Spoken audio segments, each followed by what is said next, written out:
નમસ્કાર ખેડૂત મિત્રો, હું છું રમેશ રાઠોડ, વિષય નિષ્ણાત પાક સંરક્ષણ, કૃષિ વિજ્ઞાન કેન્દ્ર ગીર સોમનાથ. ખેડૂત મિત્રો, આપણે અવારનવાર આ માધ્યમથી ઘણી બધી ખેતીલક્ષી અને પાકોની માહિતી આપવાનો પ્રયત્ન કરતા હોય છે, અને એમાંય ખાસ કરીને રોગ અને જીવાતને લગતી સમસ્યાઓનું સમાધાન કઈ રીતના સાથે મળીને કાઢી શકીએ એનો આપણે પ્રયત્ન કરતા હોઈએ છીએ. અત્યારની જે પરિસ્થિતિ છે, ખાસ કરીને આજે આપણે જે વાત કરવી છે એ વાત છે મગફળીની. ખૂબ જ અગત્યનો રોકડીયો પાક કહી શકાય, અને તેલીબિયા વર્ગનો જેને રાજા કહેવાય એવો પાક એટલે મગફળીનો પાક. તો મગફળીની અંદર એક જે સમસ્યા છે, અત્યારે ખેતરોની અંદર આપણે જ્યારે રાઉન્ડ મારતા હશું, જે મગફળીઓ 45 દિવસથી લઈને 60, 65, 70 દિવસની થઈ છે એની અંદર આ સમસ્યાઓ ખાસ જોવા મળે. અને એ સમસ્યા છે જીવાતની સમસ્યા અને ઈયળની સમસ્યા, જેને આપણે લીલી ઈયળ તરીકે ઓળખીએ. અંગ્રેજીમાં હેલિયોથિસ કહેવામાં આવે, હેલિકોવર્પા આર્મિજેરા તરીકે ઓળખાય, અથવા તો લીલી ઈયળ. મિત્રો, આપ ખેતરમાં જ્યારે રાઉન્ડ મારતા હશું ત્યારે આપણે જોતા હશું કે જે ઈયળનું નુકસાન છે પાન ઉપર ખાસ કરીને જોવા મળતું. હું તમને વિડીયોના માધ્યમથી પણ એનો ખાસ કરીને બતાવીશ કે કઈ રીતનું એનું નુકસાન હોય છે, અને આપણે બધા એના માટેના પગલાઓ ભરતા હોય છે. પરંતુ મારે આજ તમને એ વાત કરવી છે કે આ વિડીયોના માધ્યમથી તમે એને પહેલાં આપણે ઓળખ્યા બાદ એનું નુકસાન કેવું એ જાણીએ, અને પછી સંકલિત નિયંત્રણના પગલાઓ ભરીએ. તો મિત્રો, ખાસ વિનંતી છે, હજી સુધી આપણે આ ચેનલ સબસ્ક્રાઇબ ન કરી હોય તો સબસ્ક્રાઇબ કરી લેજો, એટલે તમને નવા વિડીયો તમારા સુધી પહોંચે. અને બીજી ખાસ વાત કે આ વિડીયો પૂરેપૂરો અંત સુધી જોઈ અને જો તમને યોગ્ય લાગે, સારો લાગે, તો આ વિડીયો બીજા મિત્રોને એટલે બીજા ખેડૂતોને પણ શેર કરજો, એને પણ યોગ્ય માહિતી મળી રહે. આ પ્લેટફોર્મ આપણે બનાવવા પાછળનું એક જ કારણ છે કે આપણે ક્યાંય ખોટી રીતે છેતરાઈ નહીં, કોઈની એડવર્ટાઇઝમેન્ટમાં ન આવીએ, અને જે રીતે આપણી યુનિવર્સિટીઓ દ્વારા સંશોધનોના આધારે જે ભલામણો થાય એ ભલામણોનો ઉપયોગ કરીએ. તો સૌપ્રથમ હું મિત્રો તમને આની ઓળખની જો વાત કરું તો ખાસ કરીને લીલી ઈયળનું જે પુખ્ત કીટક છે એની આગળની પાંખો પરાળ જેવા કલરની હોય અને ભૂખરા રંગની છાંટવાળી હોય, અને ખાસ કરીને પાછળની જે પાંખો છે એ પીળાશ પડતી સફેદ અને કાળી છાંટવાળી હોય. ફોટોગ્રાફની અંદર પણ હું એનું પુખ્ત તમને ફોટો બતાવું છું, એનાથી પણ તમને ખ્યાલ આવી જશે કે આ એનું લીલી ઈયળનું પુખ્ત છે. એટલે ઘણી વખત ખેડૂત મિત્રો ફોટો મોકલતા હોય કે આ પુખ્ત શેનું છે, તો તમે પોતે જ પહેલાં તો ઓળખતા શીખી જાઓ. મારે તમને આપણે બધી જ વસ્તુઓનો વૈજ્ઞાનિક અભિગમ સાથે આપણે જાણતા થઈએ એ માટેનો પ્રયત્ન છે. તો આ એની પુખ્તની ઓળખ છે.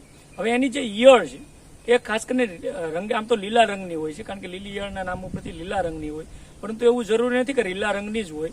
ખાસ કરીને એના શરીરની બાજુમાં કાળાશ પડતા રાખોડી રંગની લીટીઓ પણ આવેલી હોય, અને પાકમાં પ્રમાણે ઈયળનો રંગ જુદો જુદો પણ હોય. એટલે લીલી જ હોય એવું જરૂરી નથી, ઘણી વખત કાબર છિત્રી હોય, કાળાશ પડતા રંગની હોય, ટપકાવાળી હોય, તો આ એ પણ લીલી ઈયળનું ઓળખ છે. તો મિત્રો, આ વાત એની ખાસ કરીને ઓળખ છે. અને 4 અવસ્થા હોય: ઈંડા, ઈયળ, કોશેટા અને ફૂદા.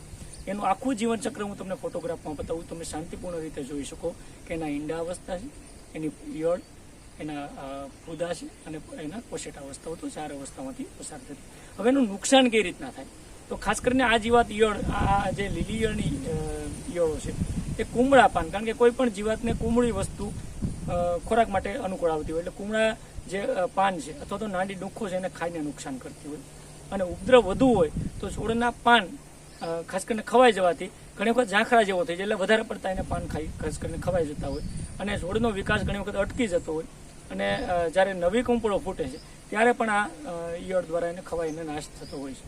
હવે ચોમાસું મગફળી છે એના અંદર જો ઉપદ્રવની વાત કરીએ તો ઓગસ્ટ અને સપ્ટેમ્બર મહિનો, જે આપણે આ મહિનામાંથી પસાર થઈએ છીએ, આ મહિનો લીલી ઈયળ માટે અનુકૂળ છે. એટલા માટે હું આ વિડીયોને તમને અત્યારે બનાવીને વાત કરું છું કે અત્યારે જે લીલી ઈયળ છે એ ઓગસ્ટથી લઈ અને સપ્ટેમ્બર મહિનામાં એની તીવ્રતા વધારે રહેતી હોય, તો હવે પછી આપણે અવલોકનના આધારેના નિયંત્રણના પગલાઓ ભરી શકીએ. પરંતુ એટલું અવલોકન આપણને ખાસ કરીને આના માટે ખ્યાલ હોવો જોઈએ.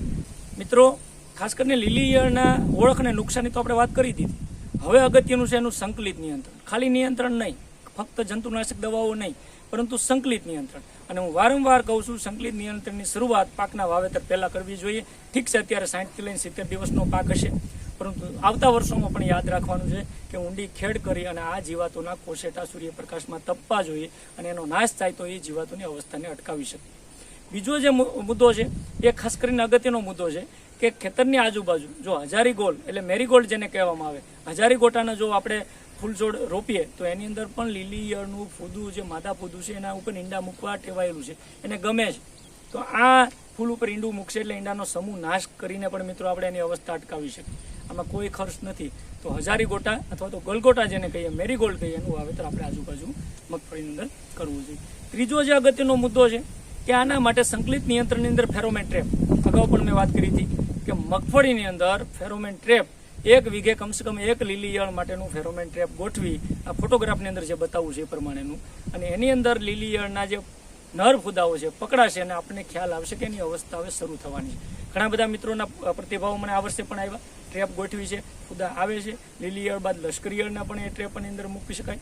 તો મારી ખાસ વિનંતી છે કમસે કમ 1 વીઘા દીઠ 1 મોજણી નિગાહ અવલોકન માટે એક ફેરોમેન ટ્રેપ ગોઠવી અને આપણે જોઈ લઈએ કે લીલી ઈયળના ફૂદાઓ અથવા એને પુખ્ત કેટલા અથવા ખેતરમાં કેવા પ્રકારનું નુકસાન આવતા સમયમાં થઈ શકે.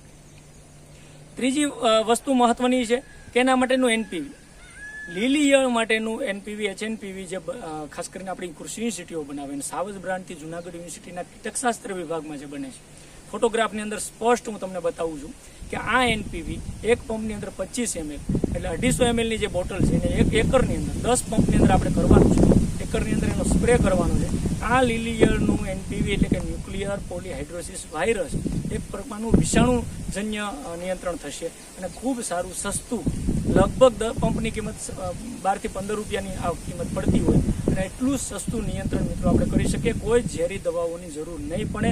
તો આ પ્રમાણે સંકલિત નિયંત્રણના વારાફરતી મુદ્દાઓ આપણે મિત્રો કરવા પડશે.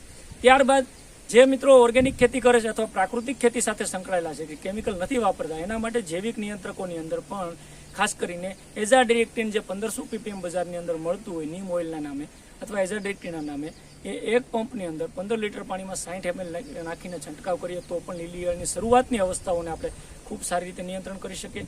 ત્યારબાદ બીજી જૈવિક જંતુનાશક તરીકે બિવેરિયા બાઝિયાના એક પંપની અંદર 80 ગ્રામ લેખે નાખીને છંટકાવ કરીએ તો પણ શરૂઆતની લીલી ઈયળની અવસ્થાઓને અટકાવી શકે.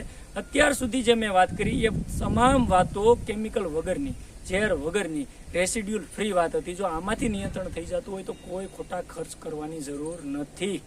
ત્યારબાદ જ્યારે હવે પરિસ્થિતિ એવી આવે કે આર્થિક રીતે પાકની અંદર નુકસાન થાય તો એના માટે જંતુનાશક દવાઓના ડોઝ ખાસ કરીને ઉપયોગ કરવા જોઈએ. અને એમાં ઉપદ્રવ વધુ હોય તો ખાસ કરીને જંતુનાશક દવાઓની આપણે જે વાત કરતા હોય એની અંદર ડેલ્ટામેથ્રિન 2.8 EC જે બજારની અંદર મળતું હોય એ 5 ml અથવા તો ઇન્ડોક્ઝાકાર 15.8 EC જે બજારની અંદર મળતું હોય 10 ml અથવા તો એમામેક્ટિન બેન્ઝોએટ જે 5 SC ના ₹100 બજારની અંદર મળતું હોય 5 ગ્રામ અથવા તો ફ્લુબેન્ડિયામાઇડ જે 480 SC ના ₹100 મળતું હોય 3 ml. આમાંથી કોઈ પણ એક દવા 10 લીટર પ્રમાણેનું મેં માપ કીધું છે. ચારમાંથી કોઈ એક દવા 10 લીટર પાણીમાં નાખીને છંટકાવ કરીએ તો લીલી ઈયળ સામે ખૂબ સારું નિયંત્રણ મિત્રો મેળવી શકીએ. પણ ફરી એકવાર મારી વિનંતી છે કે સંકલિત નિયંત્રણના પગલાઓ ભરીએ.